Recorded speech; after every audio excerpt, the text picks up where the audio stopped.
Welcome back, everybody. It is Wins Above Fantasy, episode 205.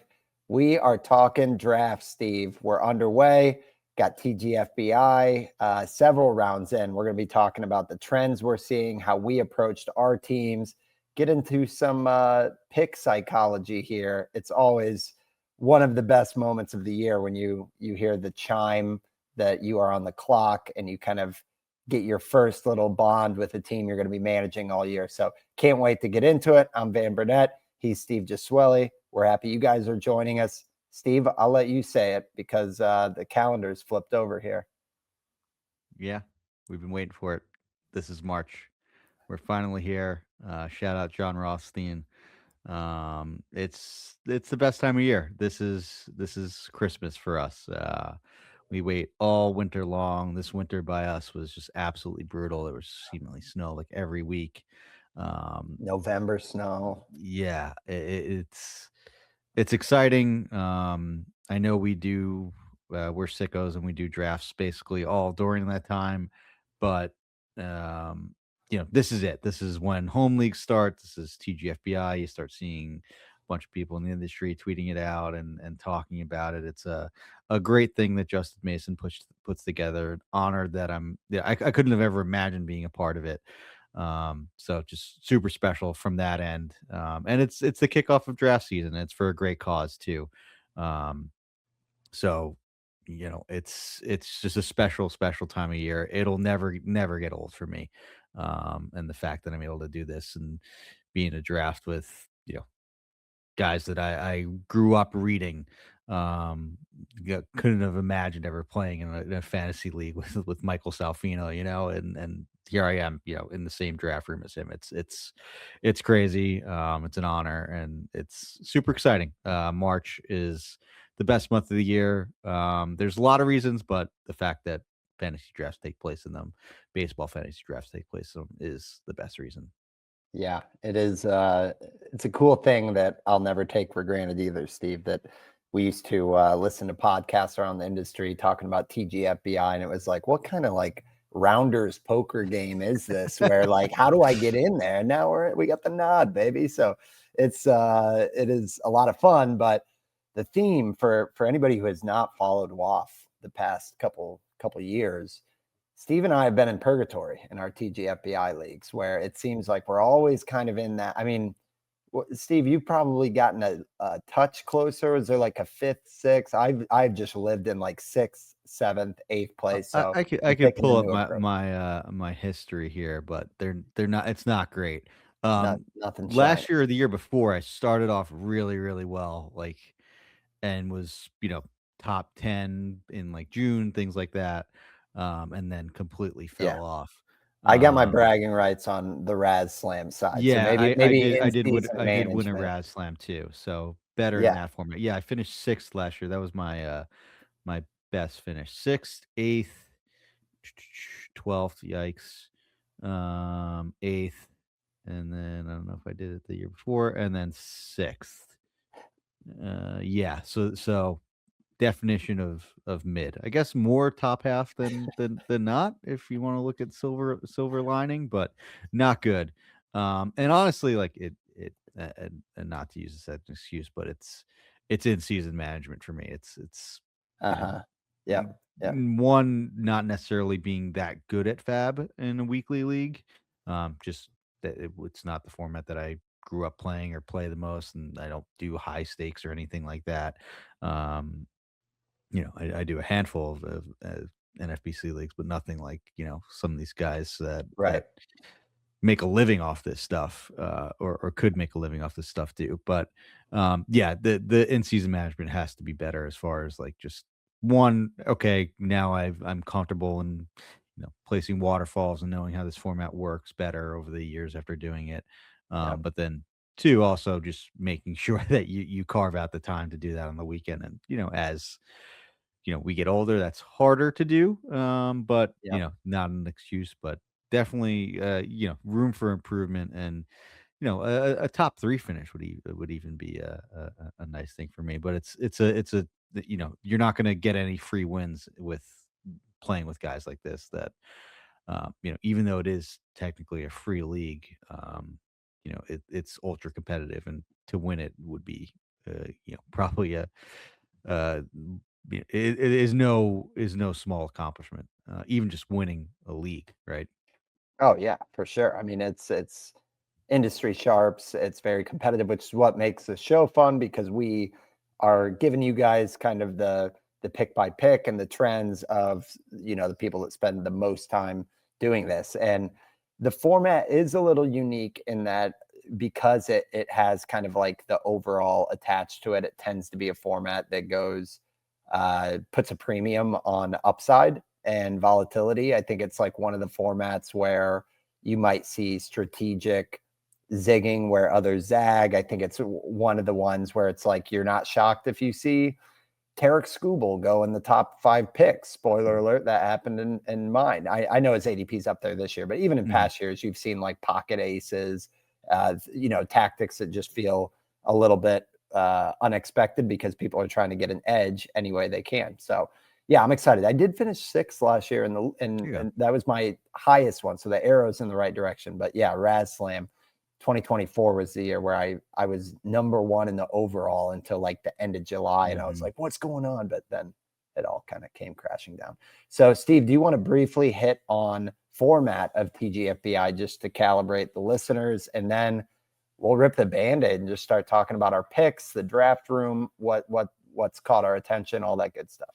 Yeah, so it's a deep league. It's 15-team leagues. It's 30 rosters, 7 bench spots, no IL spots, 2 catchers, 5 outfield, 1 util, MI, CI.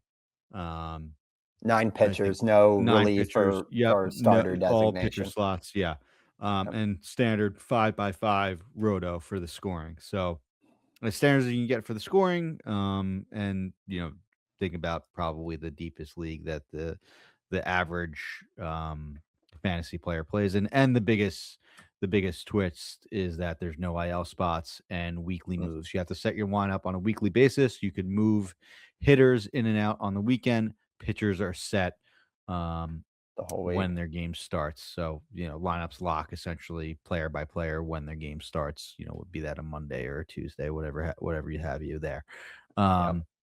So, and then on top of that, there's also pretty strict position eligibility. I think you have to play 20 games in the previous year to be eligible for a position. It's 10 in season. I think that's right. It's 10 or 5. I think it's 10.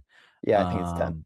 But Yeah. regardless, it's deep rosters, strict position eligibility, no IL. That's different. That when I remember when I first heard of NFBC and did like a random cut line, like the fact that I didn't have an IL slot was insane. And then weekly fab, like I mentioned. So that's where you see all those big episodes and fab talk on every podcast on the weekend. That's what this is geared towards. So it's pretty much the gold standard as far as like high stakes and competitive fantasy baseball. TGFBI mimics like the main event, how that is set up. So the biggest league that you can do, where it's just like a $2,000 buy-in with hundreds of $1,000s worth of prize. So it mimics that. And yeah, it's super fun. I'm glad I do it. It's a fun format, even though it may not be my bread and butter, or even what this show is geared towards. But it's informative. It's fun to play with all these sharps, and it's super fun to draft. So excited to talk about it and see where our teams are at. Like we've actually moved pretty far along, I think, relatively speaking, compared to other leagues. I know it's a slow draft too for those not familiar. It's a 4-hour clock, pauses overnight. And then I think after round 20 or 25, it trims down the clock a little bit. But yeah, these drafts will take, a week or two at the very least. So we'll be drafting for a while. And I'm sure we'll talk about it next week too. Oh yeah. Yep. So to start off, I got kind of middle of the pack on my KDS, but I had the 6th pick. And I didn't feel that strongly, Steve, because I feel like near the back half of the draft, I'm interested in the big 3 on pitching. So I didn't get that, but that was probably right after this. I do still think this year more than any other year, I found myself like, oh, I could go 7, I could go 8 in, and I ended up with 6. And Tarek Skubal went the pick before me. So it went Ohtani, Judge, Witt, Soto, Tarek Skubal. So that had me staring at J-Ram, who we've talked about the scarcity of third base and just how solid this like future Hall of Famer, almost undervalued just on how steady and high floor J-Ram is. But given the format and the upside and pushing the chips in, even in the last 2 weeks since we talked about the ADP battles of Acuna and Julio, I'm warming up to the upside, man. I'm just, I'm a sucker. I can't resist. And when I see Ronald Acuna Jr.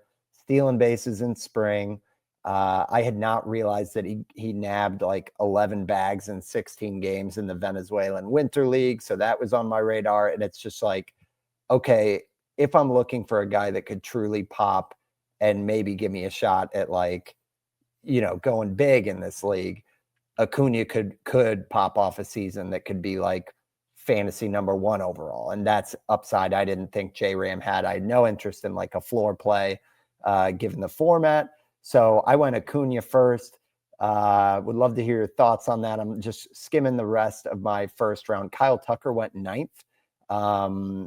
So I know he's one that kind of has a big range of possibilities in ADP, but again, people kind of looking for upside there.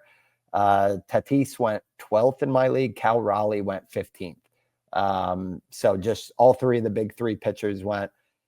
Not a shocking first round, but some interesting stuff there for sure. Curious your thoughts on Acuna first, and just any other big takeaways from that first round of my league. I love Ronald Acuna. I think it's not talked about like how good his year was last year. He had the second highest WRC plus of his career last year. He had a 161 WRC plus. The only time he was better was when he had a 171 in 2023 when he had the 40-70 season. Sure, there was some concerns because he only stole 9 bags in 95 games. It Yep. also was concerned that he was coming back from his second ACL tear and only played 95 games, right? Mm-hmm. There's a lot to like with Acuna. When he's on the field, he is capable of being up there with Judge, Ohtani, and Acuna. Like those are and should be the big 3 in Of fantasy ceiling. baseball. Yeah. That said, the plate appearances over the last 3 years are light, right? Mm-hmm. Mm-hmm. And the fact that it's not an IL league, I would think you would be safe to project Acuna for at least 1 IL stint, or you kind of have to, Yeah, right? you do. All of the projections have him for between 533 plate appearances and 571. Not one projection system has him for above 600, and I think that's fair. The Zips is the low man with 444. I would take the over on that unless there's a major injury that I think it's hard to say that he's going to play 119 games, but that is also in the cards. The fact that one of the projection systems spits that out, that's fair. What do they have? Um, I'm looking at at 529. 119 games. Oh yeah. It's Zips, so, like, I think it may be just, like, an average of plate appearances or games over the last 3 years. I'm not exactly sure, but I know, like, Oopsie does, manual plate projections. They're at 51 games, 553. I think that's fair. That's 553 plate appearances. I think that's a fair projection. Are you looking? That said, Are you looking at ABs, Steve? 'Cause yeah, I sorry, got yeah. ABs. I'm looking at ABs. Yes, that's apologies there. Yeah, yeah. So for plate appearances is better, between 529 and 630. Um, I think that 630 is probably on the high end. Um, I don't know if I would be comfortable projecting him for that, even if he is a leadoff man. I think you probably get closer to 600 just because you have to put in IL stint. All of these systems have him playing 150, 140 games. Yeah, he'll miss a little bit. You I know, think one IL stint is what you're hoping for, to be honest. yeah, long story short, it's a bit tougher for me in a league where I'm fairly confident saying that Acuna could have at least one IL stint. Maybe he won't, and then that's the case where he has the MVP season. Like he's done it before. He did it in 2023. Like he played 156 games in 2019 too. But other than that, he's only had 2 full seasons out of Mhm. his 9 big league tries. Yeah, it's a I volatile guess you play. can count 3. 2020 is not fair, so 2 out of 8. Yeah, yeah, but there's a lot of volatility because of the injury risk and also the fact that he is running so much when we've had each ACL torn, and last year there was an Achilles thing. So for me, it's truly like a get Mhm. rich or die try and play, but that's kind of what I'm just trying to look, finishing fifth would be cool, but like I'd love to take a crack at it. That was kind of my school of thought. Yeah, Talk me that's through fair. your first round pick and where you went. Yeah, so I had the 13th pick. That was actually pretty much in the middle of my KDS. That's another thing on the rules. It's Kentucky Derby style. You can set the order that you want your picks in, so it doesn't just snake 1 through 5. You actually 1 through 15. You set the order. I set the first 6 picks, and then I did like the back end of the draft as far as like 15, 14. So that I like guys at the end of the draft. In theory, you get a better second round pick. And then I also like being close to the turn too and build my team 2 at a time. So um, that's just a personal preference. So, um, 13 was like pretty much in the middle of my preferred order. And I went Elly De La Cruz. I did not think that he would last that No, long. I dude, was kind he of went eighth in mine. yeah. Eighth. So I was surprised that he was there. Um, Corbin Cowell went right before, which I was considering. It's just tough to take someone that may start the season on the IL, even though it may not be long. And then everybody with a hamate injury, you're a bit concerned with the power coming back. I just couldn't pass up the power speed combination of Ellie. His first half was so good last year, and there was clear injuries that he was dealing with that he came out and talked about, and um, really slowed him down literally and figuratively on the Mhm. base paths in the second half, and his power too. So, um, there's a lot to like with Ellie outside of that. The strikeout rate I think Yeah, plate discipline got was better. not talked about with how good that improvement was. He went from 31.3% to 26%. That's the jump we were hoping for. And he did not sacrifice like hard hit at all. He was at 46% hard hit in 2024, 44%. So just a slight dip. Yeah, the barrel rate was a little bit down, but like you don't worry about like raw power with Yeah, Ellie De La Cruz. Max EV was up. Yeah, yeah, yeah. That said, the swing strike rate did stay the same, so I don't know if I would be comfortable projecting him for a 26% strikeout rate again. I think it probably will be high 20s. But still, that's an improvement on what his 2024 was, and we saw how good that was even with the 31.3% strikeout rate. I think that he is a lock for at least 40 steals just because he had so many so early and so many the year before that quad injury. And the power, I think we still haven't seen the best of it yet. He's only going to be 24 years old. He has all the raw talent in the world. I believe he also did a bit better versus lefties as well last year.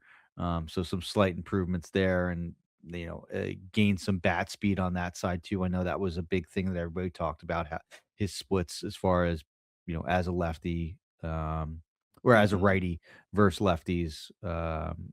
He improved that bat speed that had people talking about, hey, should he be a switch hitter if he has this big of a differential when he swings from one side of the plate?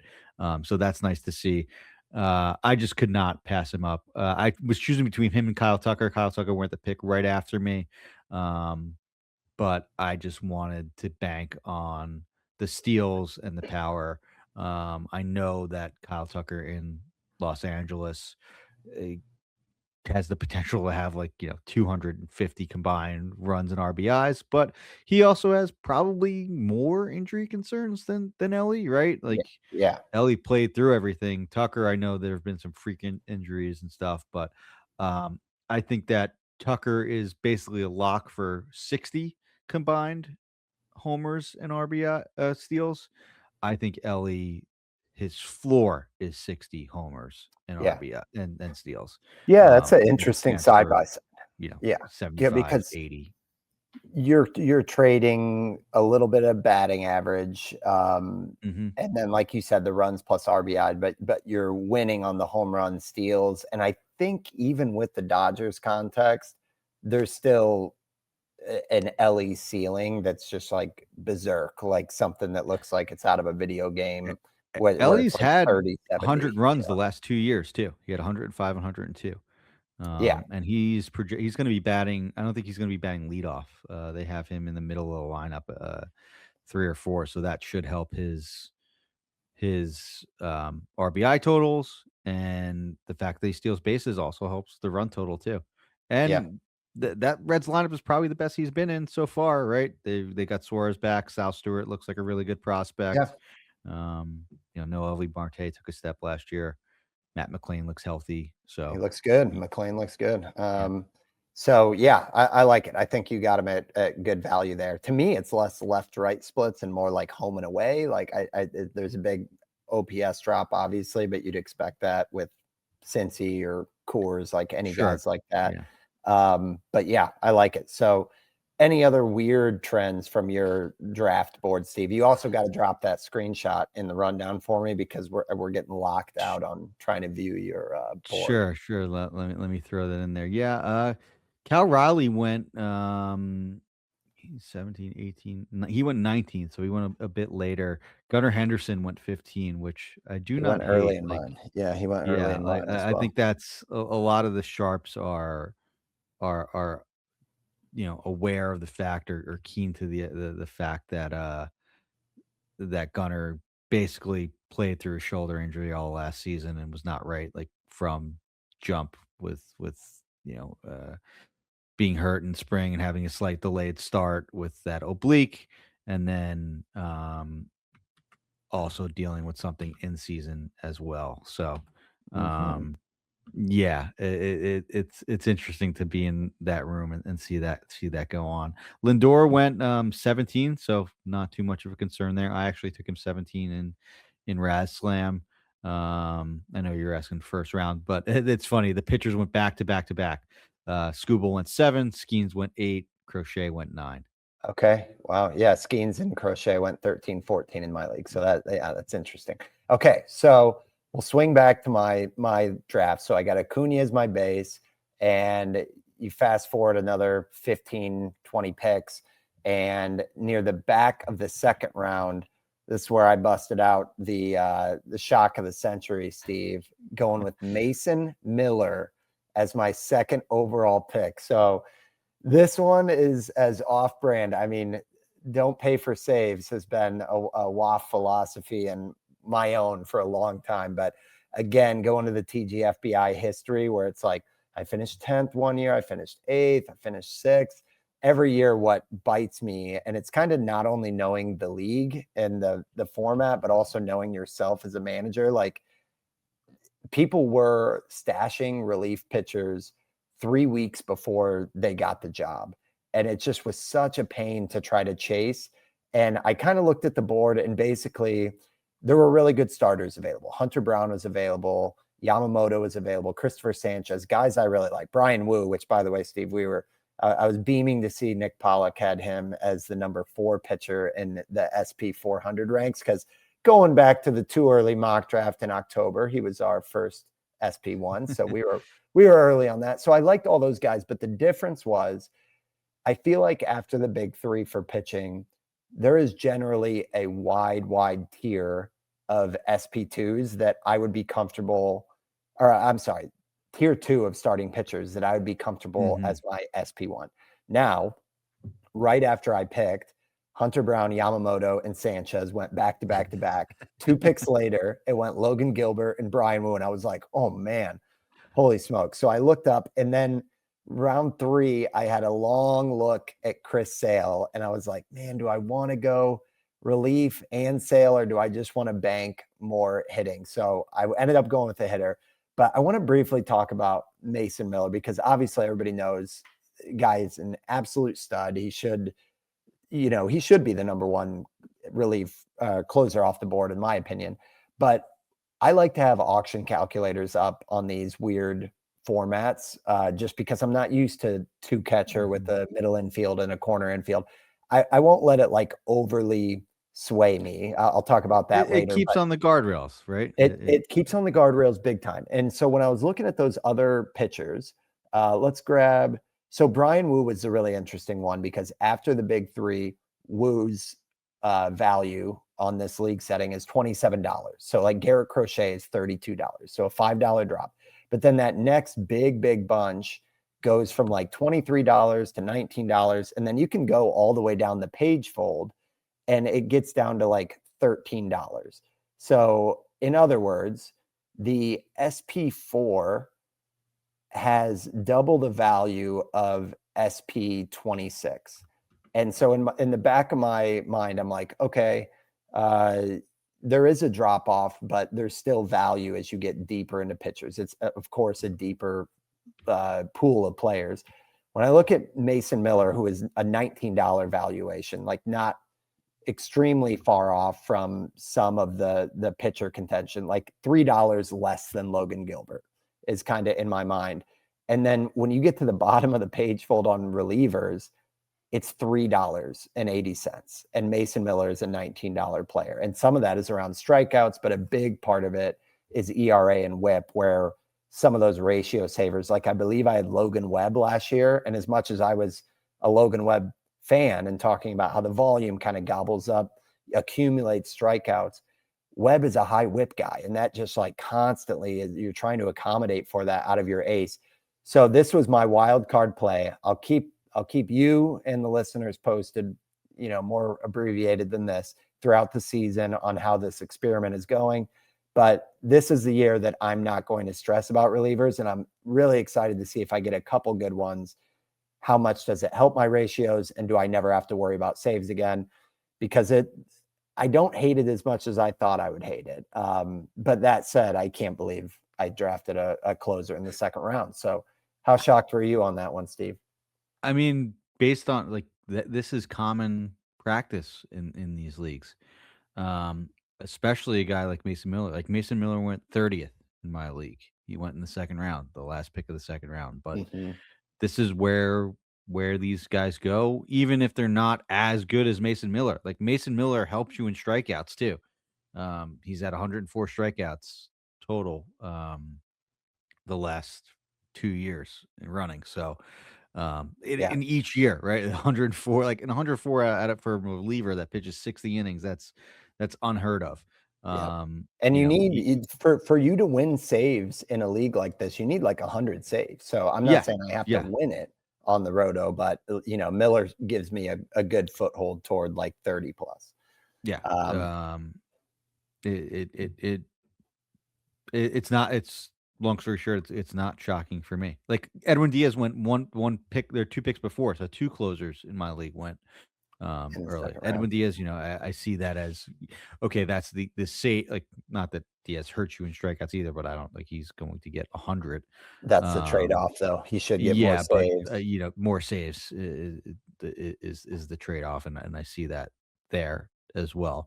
And that team also took Devin Williams too 2 rounds later, so they invested in 2 of their top 5 picks in 2 of the top 5 closers. Yeah, I know. That's the worst part, is now that I'm on the grooves of this team build, I'm like, well, I can't like you make it a up. strong point. Exactly. So what's your approach going to be, Steve? Are you willing to disclose? I do not have a closer. Like I'm in the range where like like you're not fully punting though. No, but like Raisel Iglesias, Carlos Estevez are the guys there. Josh Hader is still out there, who's hurt, that I considered taking Might be an interesting gamble. Yeah, last and pick then too. get a So Abreu yeah, to handcuff it or but something. the longer you wait, the more it feels like taking medicine. Like Mhm. even though Miller is a closer and you pass on some of these starting pitchers' names, it's still an exciting name to have. Whereas like Ah, Raisel Iglesias is like, oh, all right, I got to take my closer here. Yeah. Kyle I know he had a Bradish. great year too last year too, but it's tougher. It's a tougher pill to swallow. Kyle Bradish just went 3 picks before me. I had him queued up. That's a stinger. Maybe Oh, that's a nice. Well, hopefully, sign. I don't think I'm gonna make a pick while we're on there. Hopefully, you Yeah, get I might. There's 3 picks before me. So I'm yeah. Okay. 18 Well, away in TGFBI. Steve, talk. I went all the way up to the It's all third right. round, but didn't reveal who it is. But yeah, why don't we take our first ad break, a little overdue, and then we'll get into Steve's second round pick and move it a little bit quicker to get through these guys. But we're gonna take our first ad break. We'll be right back after this. Okay, so Steve, we got Elly at pick 13. You got about 4 picks in between you, and then it comes back to you. What'd you do in round 2? I went with Junior Caminero. I like it. I like it. I know there was a lot of chatter in the pitcherless world from that mock draft where Nick took him like 6 overall, so not Ooh, that crazy, but I was pretty happy with getting Caminero in round 2. Um, third base. yeah, third base is just such a tough position. I feel like it's Ramirez, Caminero, or like a clear top tier. Machado's great too, but there's some aging signs there. And it's just not quite the level of ceiling that those guys have. Caminero, I think, is just you know becoming like the Jordan Alvarez of this era. Like, I know that's weird to say considering Jordan Alvarez still is in theory in 28 his or whatever. prime Yeah. and Yeah. 28, but like Caminero just looks like the kind of hitter that, you know, is all the power in the world with, a strikeout rate that, could also contend for like, flirt with 300. I know that's funny to say considering he's at 235, 248, 264 in his 3 years in the majors, but I think that, the fact that he's never struck out more than 22% of the time, he's improved his strikeout rate every single year, which is 19.1% of the time, and he still mashed 45 homers. Yes, I know there's the Trop split and Yeah. the fact that he played his games in um Steinbrenner. Steinbrenner last year. He hit more home runs on the road than he did at home last year. Yes, I know the average was horrific and the overall slash line was not bad. It was much worse on the road, but It's a that's great something that stat. I'm just It's a chalking up telling to stat. a Yeah. small sample size that I'm buying the skills that Caminero is showing as a hitter. I'm not going to put stock into like, 80 games of a home road split and, cherry pick on an average based on that. Yeah, he doesn't walk as much, but hey, this is isn't that doesn't matter. And we've talked about this with Nick ad nauseum. Like it's almost kind of better for guys that don't walk as much because then you get more hits and your average plays up better in a sense. But yeah, I thought there was average upside last year with Caminero when he was going in like the fourth, fifth round. That turned out to be true. I think there's still even more average upside with the fact that he just hit 264. Like, I think Caminero could be like a, you know, a 35 to 40 homer hitter with, a 280, 290 average, like, and be a plus in all of those categories. Oh, and by the way, he also chipped in 7 steals last year, which is not nothing, but is a Mhm. pretty big help. Or is a help when you're trying to pitch Accumulate. Yeah. together anywhere you can to scrap up the to scale up the leaderboards Yeah. in roto like that. I had him all last year in my home league, so I was right there, and it was amazing. Like it almost took a minute. If you remember, there was that really funny episode we had, I think in like late April, where it's like it's fine, but I was hoping for better, and then he like went Yeah, nuts. yeah, hit a homer every day. Yeah, I bet you could see it here. Yeah, 739 OPS in April, and then it was like 852, 858, and then really near the end of the season is when he went bonkers, 12 homers in August, but yeah, everything you laid out, Steve, I think is a great point. I love the home away argument there to disarm all the trop talk. But the biggest thing is he's 22 years old. Like, we spend so much time talking about these guys like they're finished products. Like, if there's someone in the first 3 rounds who you could say this guy has the goods to ascend to be a top 8 pick and no one would bat an eye, like Caminero's there and he doesn't have to do that much differently. So yeah, and I think to your point on the low OBP and not walking a bunch,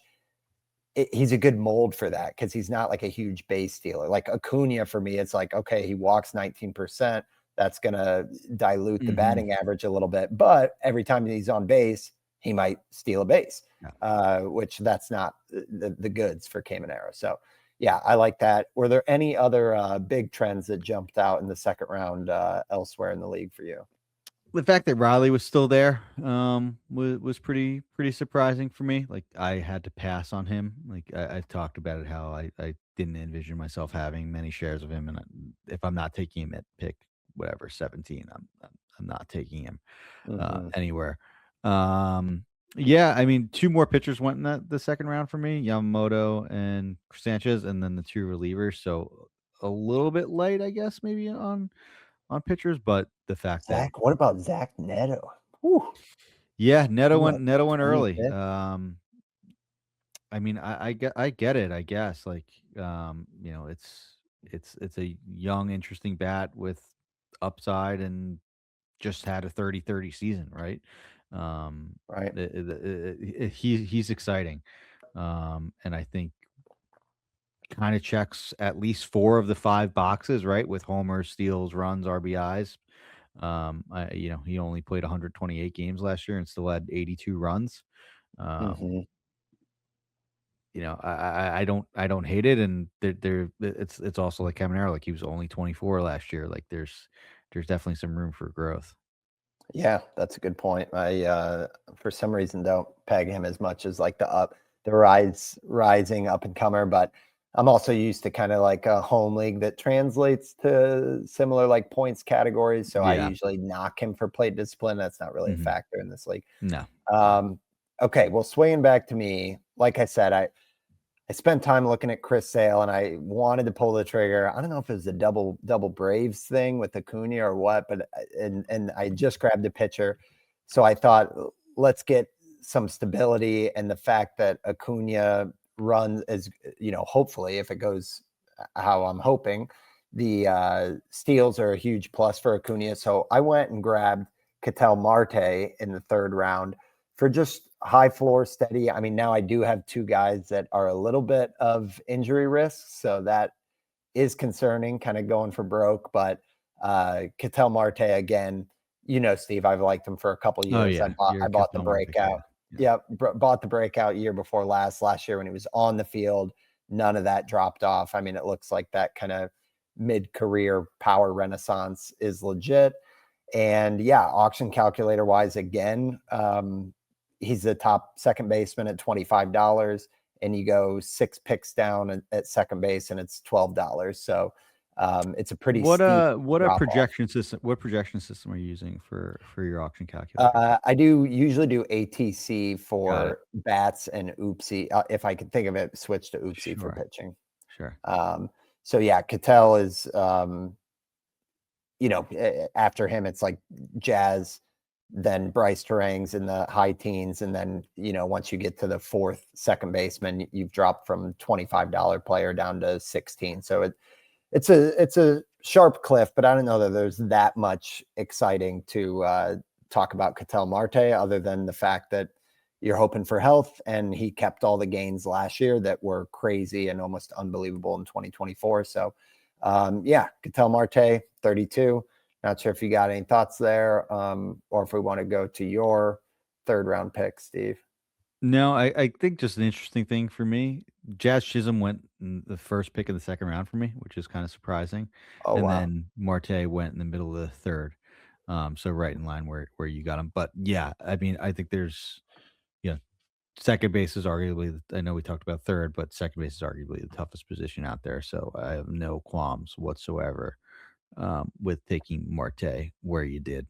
Would have definitely been a consideration for me had he made it to me with my third pick, but he did not. He went about 5 picks earlier, 6 picks earlier than me, and I went with Hunter Brown, um, in the 3rd round. The Good value. Yeah, he is just probably at, like, it's not the first tier of starting pitchers with the big 3, but he was, like, the last of guys that I would consider, like, the 1B or just considering those guys are so good, like a Mhm. 1C to those guys. Um, with I group him with Yamamoto, Sanchez, Wu, Reagans. I think I probably would take Brown before Wu and Reagans just because I think Sure. I could bank on Brown's innings a bit more. I know Wu sort of stumbled a bit down the stretch and has had some injury concerns before in the past. He has had TJ in college. Reagan's battle injuries last year. Brown just looks like it's a bankable 170 to 180 innings like he's done before, and has just steadily improved year over year as a starter. And I think there's still potentially some room for upside. Um, if he able to sort of develop one of those other 3 pitches on top of the fastball and sinker, and maybe even tap into some more strikeout upside and have a season where he's at 30% for like a peak year. I know they might be asking for a bit much with the 28% that he had last year, but I think maybe that he could potentially do that. So I was really I wanted a starter. Brown was like the last guy. Gilbert, I passed over him. I think I could have made an argument to take him there, but I also just think that there was finally some injury with Gilbert after he looked like a guy that just knew how to stay healthy. Hey, maybe that means that's what's going to happen with Brown again. But Gilbert put up some really gaudy totals, innings wise from 22 to 24, and then it finally caught up, and he just made 25 starts in 130 innings last year. Um, Yep. I know he looked amazing and had a 32% strikeout rate in those innings, but I just erred on the side of, okay, which guy do I believe is going to give me 100 innings? I wanted a guy that will post every day that I didn't have to worry about, and Brown was the guy that I didn't have to worry about the least. Well, I mean, he was the 4th starting pitcher that went off the board in my league, so if that makes you Yeah. feel a certain way, and also, citing that too early mock we did with the pitcherless staff and friends, I, still remember that Eno took him after the big 3 went, Mhm. as the next pitcher, so I think, like, with how high the foundation is with that insanely good fastball, and then the knuckle curve is an elite pitch as well. I think he's going to get you more volume than Yamamoto. I think the one that like where do you land with Christopher Sanchez next to Hunter Brown? He went SP5 in my draft. He went But in around second. in a vacuum, do you have a preference there? Because I'm starting to really warm up to Sanchez maybe being Yeah, in I my think spot. I probably it would be hard for me to pass on Sanchez just based on, the year that he had and just how much Extension everyone ground likes him. ball And rate. the ground ball rate, the K rate, like he really looks like almost like kind of like a souped up Fromber in a way, like Yeah. and Yeah. coming into his prime. So I would lean Brown. I would lean Sanchez, but yeah, I think it would be for me. It would be I think the order that my draft went in: Skubal, Skeens, Crochet, Yamamoto, Sanchez. Then I would go Brown over Wu and Reagans. Okay. Yeah, yeah, I'm surprised Reagan's I mean, I guess, again, people are kinda hunting upside, but yeah, he Yeah. it seems like he's being pushed up. Um, okay, very nice. So I'm trying to see if there's any other, big observations. I guess it's interesting to me that Chris Sale went near the end of the 3rd round for me. For you, Steve, Mm, uh first quarter, the fifth pick in the fourth. So, oh, wow. So, yeah, um, Sales I mean, I've heard some talks of Sale being in that discussion of, yeah. like, Oh the yeah. next Yeah. pitcher after the big 3. So, yeah, it looks like he's, It, gotten pushed it, back a it's little a bit. it's a solid tier, and there's a lot of names that you could be comfortable with. Mhm. Brown Yep. was just the guy that I had ranked the highest within that tier. I don't think there's a wrong choice. Like, I think you can make an argument for any Yeah. one of these guys. Well, this will be the segue. We're going to take our second ad break, but I have to get a starting pitcher, and I had a long wait until my fourth round pick, and got kind of one of the last ones I was excited about. But we'll take our second ad break. We'll be right back after this. So yeah, Steve, it was. I was really hoping that I would have my pick of a handful when it made its way back, but Hunter Green goes, Cole Reagans goes, DeGrom goes, Max Fried, who I thought was like, oh, Mr. like safe play value, went like 5 picks before me. Then I had Logan Webb and Freddy Peralta queued up. Joe Ryan and George Kirby were kind of waiting in the wings. And I was starting to lean Freddie as I really spent time with the side-by-side. I've already talked about kind of what bugged me a little bit with Logan Webb. And I think also just on a per inning basis, Freddie gives more strikeouts. The whip is a little bit better. And Logan Webb went a couple picks before me. So I ended up going with Freddy Peralta. So now with the Mets, I know Nick Pollock's write-up was pretty funny that he's like, look at you, Freddie. You're now the safe guy that has posted 200 strikeouts for 3 seasons. Like we used to look at Freddy Peralta like when he was coming up as that like prototypical cherry bomb of like, what are you going to get? And is he reliable? And now he's kind of turned into this veteran. I know that he did have some lucky stuff under the hood last season with like the BABIP and the left on base rate, but he turned in a really good season with, a 176 innings, a 2.70 ERA. Like I said, the whip was really the best of his career at 108, I guess minus some, seasons where he had like lower volumes. But I think the Mets, they have my trust on developing pitching. Freddie is still just 29 years old.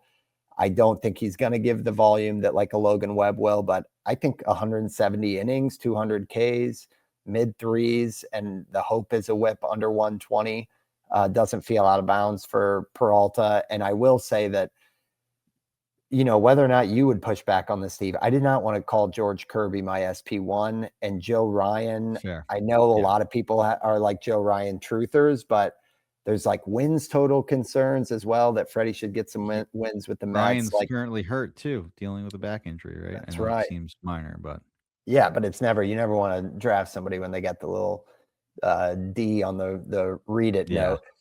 And so, I was really nervous that Freddie was going to go. Like this theory I had of let's wait and I'll be able to get a pitcher near the end of round 4 in a 15 team. I was like biting my fingernails, and now I'm like, okay, I can live with Freddie being my SP1. So that the team build went hitter, pitcher, but it was Acuna, Mason Miller relief, Ketel Marte, and then Freddy Peralta. So felt pretty good. I think I felt like a B+ start. So we got one more pick after this, but let me scan. I mean, it was a pitcher run for me in this 4th round. Ben Rice went a few picks after, so he went late 4th round. So did Shea Langoliers. Those are some other interesting things in that round. But yeah, talk to me. Any notes on Freddie? And otherwise, would love to hear where you went in round 4. I like that his old GM acquired him, right? That's always a good sign for me. And then Citi Field's a great place to pitch. Like, I know Miller Park, I'm still calling it Miller Park, has kind of, had a reputation to be a hitter's park, kind of gone back and forth a little bit, but I know like Citi is a much better place to pitch than Miller Park. I think Freddie's in for a big year, and he's pretty reliable. I agree with your assessment. I feel like if you had another pitcher and we're deciding to go another pitcher, sure, maybe another story. But if you need an SB1, that would have been where I would have went as well. In round 4 for me, I went with Rafael Devers, first baseman at San Francisco, filled my first base spot. I think first base is also one where I really want one of the top end guys, and Devers is also that last guy for me. Freddie Freeman went slightly after, and then Vinny Pasquantino, but I think there's a pretty sizable gap between that. Devers was good, despite all the noise around him being traded. The power held in San Francisco, and he's been talked about, and like he's like, okay, like, are you concerned about being a righty in this ballpark and how tough it is, or sorry, a lefty in this ballpark and how tough it is? He's like, I hit the ball hard enough that I can hit it anywhere. Like I love that sort of Hmm. that mentality. And just think Devers is kind of like almost like for as good as he is, like kind of like boring-ish, but I'll take that boring, average that isn't going to hurt you. Which I think maybe some upside for 270-ish. Like that's what he did the 2 years before, and it was down at 250, but he hit the ball 50 hard 56% of the time last year. That was the best of his career. It was the best barrel rate of his career. So like a lot of good stuff. Yeah, the K rate went up, and maybe that's going to keep the average down a little bit, but 30 home runs, good counting stats. I need that for my first baseman. I'm now feeling maybe like I'm a little light on steals, but address that probably in in with my 6th round pick that we'll get to, but also the fact that I have Ellie at the top gave me that a little bit of a cushion that I felt more comfortable with going with Devers rather than having to wait and maybe hope for 10 steals from Freeman or something like that. Hmm. Yeah. No, I mean, you got to remind yourself Devers still 29 years old. He's got so many like no doubter home runs. Like the Yeah. pop is just for real. And like you said, if he did trade off a little batting average for power, like he's just going to turn into a different metronome. But I think only thing I was a little worried about is he's got something right now. Is it like a hamstring? And Yeah, like yeah, they just sometimes I sat him get a out of little games. nervous. I think that might be like, Pretty minor. this is your 10th spring training, like, do what you gotta do. Yeah. Yeah. Well, that's a segue, Steve, because I looked at Devers and Okay. probably could have gone Devers in the 5th round. And Wow. honestly, a little bit of regret there because I think after Ketel with the power question marks, I was thinking to myself, like, I need to go another hitter. And I think it might have just been chasing upside. Like that's been kind of a theme is like do things different and go for if it all works out, which is a risky way to play. Like I might be top 3 or bottom 3 in my league. But a weird shape of upside is talking about Mookie Betts, who I went with ultimately. I'm trying to think of who else I took a long look at somebody else besides Devers. It was oh yeah, I mean Hunter Goodman was jumping off on the auction calculator, and I was like, man, is that my path to power? But again, maybe I should have thought about Devers a little bit more. But I think Mookie, like, he's and of course there's like spring training news and stuff, but just hearing Dave Roberts talk about like how that Mookie spent so much time focusing on shortstop and he lost the 20 pounds and it was bizarre and he could never like gain that weight. And now he's talking about how good Mookie feels and he put weight back on and that he has hopes and expectations that Mookie is an MVP bat. Mookie's talking about how good he feels. Like I know that that's what people do in spring. It's like hope eternal, but he's still just 33. And I think if you look at other than last year, which if you're going to give a Hall of Famer like a free pass, that was one of the most bizarre things we saw from Mookie last year. And he really didn't ever recover. So like on the absolute floor of it, he was still 20 homers, the 260 average. Like, yeah, none of it was great, but now he's figured out shortstop. It's not going to be a new thing for him to learn.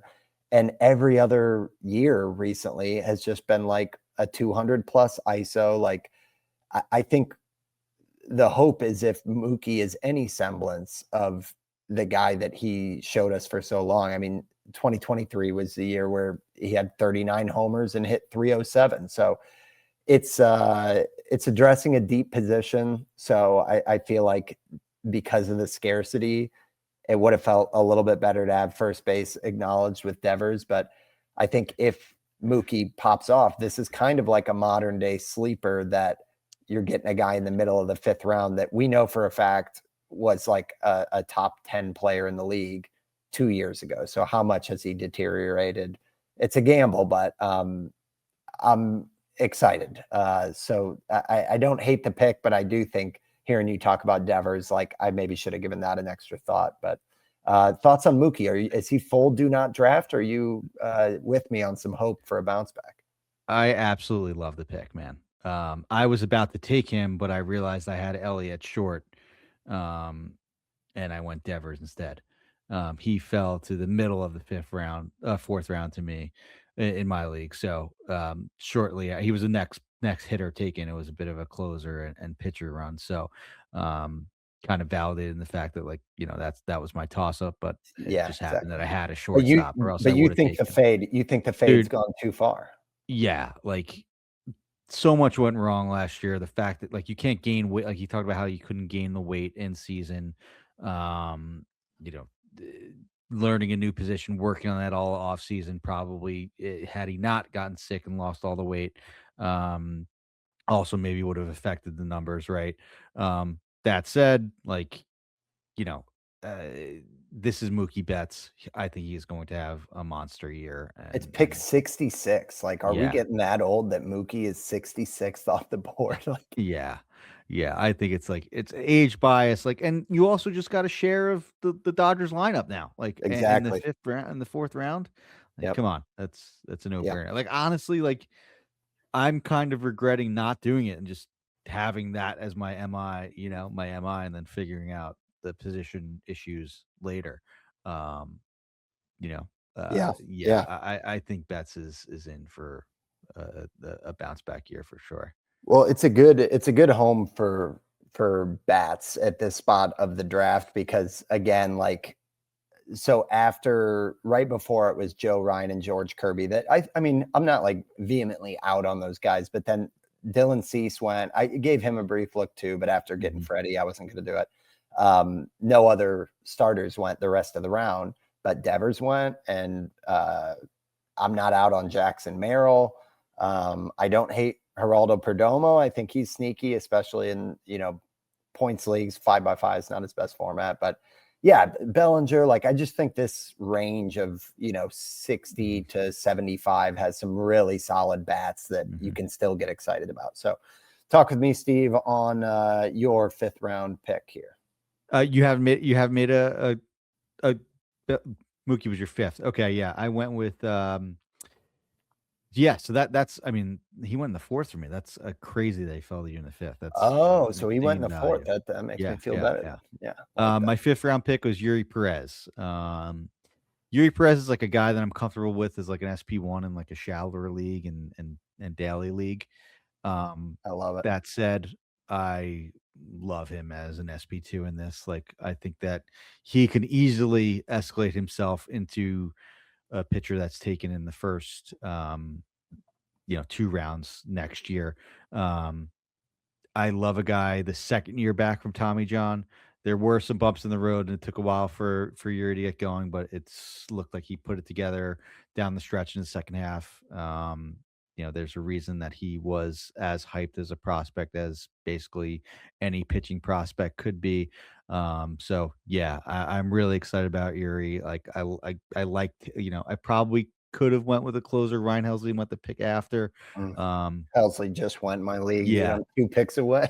yeah, that said, Uh, just shoring up, the top end of my rotation there, even though I didn't invest a top 2 round pick, I'm comfortable with putting my top 2 pitchers against anyone based on Yuri's upside. Yeah, sure, maybe a few things have to go right, but I think it could be the year that Yuri has, 180 innings, 200 Ks, and an ERA in the low 2s.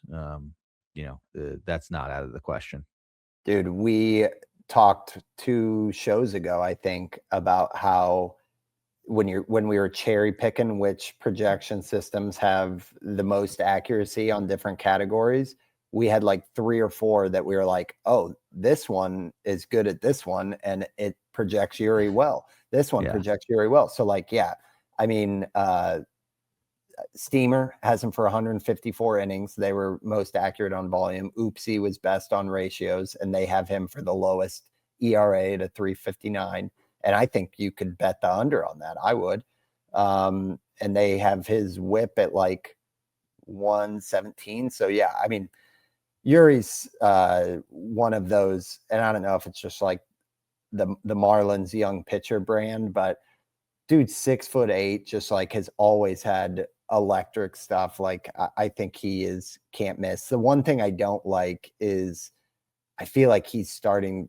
I mean, you're proving it here too, but he went very early in my draft as well. Like I think he's getting pushed up. I know at the start of the season, Eury was like around that pick 100, and I think, I mean, you could probably look at it on ADP. I don't have it right in front of me. His line chart has to be like rocketing up, because I feel like a lot of people are talking about Perez, and as he looks good in spring, it's just going to be more and more and more. Let me pull it up here. So Eury Perez.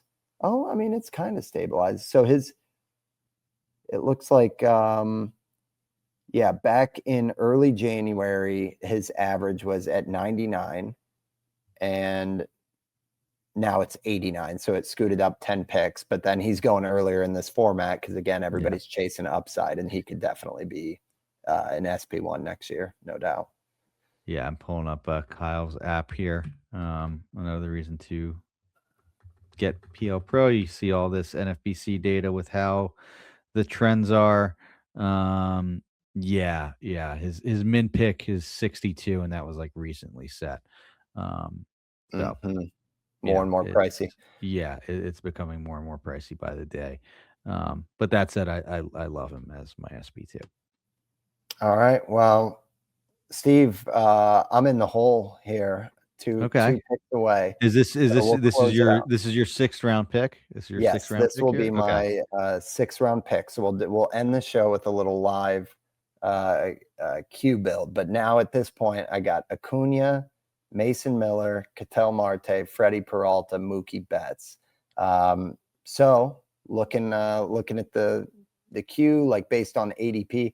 So Josh Hader is still out there, but I know that with the biceps inflammation, I feel like it might be he might not be the safe. If you didn't have a closer, that's where I would lean, and I'm hoping that he makes it to me in round 7. That's like 20 picks away though. I did just make my 6th round pick slightly before the show.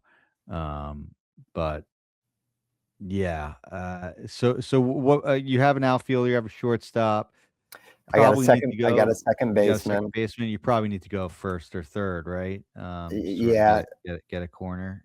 It's not the sweetest spot. So I pick like 12 picks after this, and first base, there's a gap here. So I'm in the middle of that rough like tier dip where the next first basemen are Tyler Soderstrom at pick 100, Michael Busch, Yandy Diaz. Like I'm getting into trouble territory for first. I am a Tyler Soderstrom guy. I would have no qualms with so that. Either one of those guys that are kind of like pop specialists fit my build pretty nicely right now, because between Mookie, Ketel, and Acuna, I've got that batting average floor, so I can definitely afford to. And I mean, is Tyler Soderstrom a batting average liability at 276 and only struck out 23% of the time last year?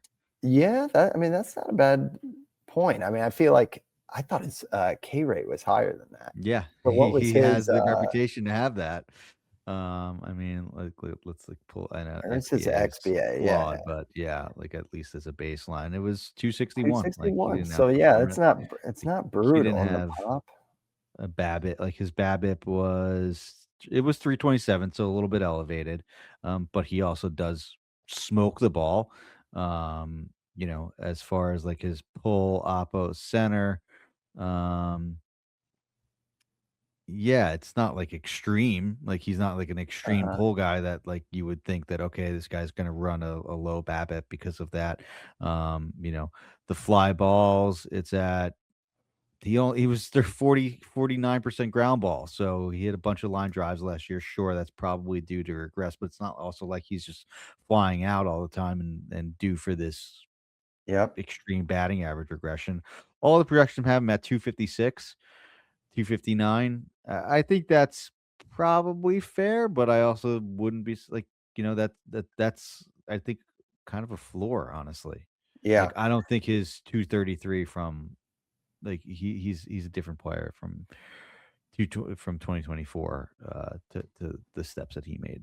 last year. So over at third base to game it out, because not far away, and a guy that I like is Eugenio Suarez, There you and go. him in Cincinnati Yeah. is, and he does offer more pop and less average, which kind of fits my team needs and build a little bit to like boost up the homers.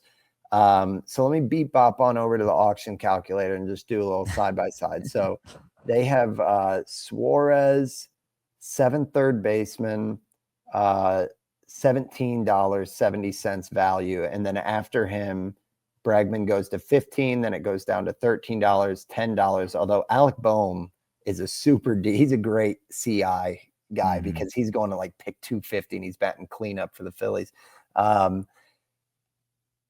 Okay, so if Suarez is 1770, where do we have Soderstrom? 1460. So let's look at the projections and see if we're buying where we're at. So this is ATC, and they've got Soderstrom for 24 homers, 140 games. So they got an IL stint or two, I'm guessing. 256 average. So they're pulling him down quite a bit. Okay. Well, those are the guys. And then just to glance at pitchers, Blake Snell is out there. I think that doesn't help my volatility.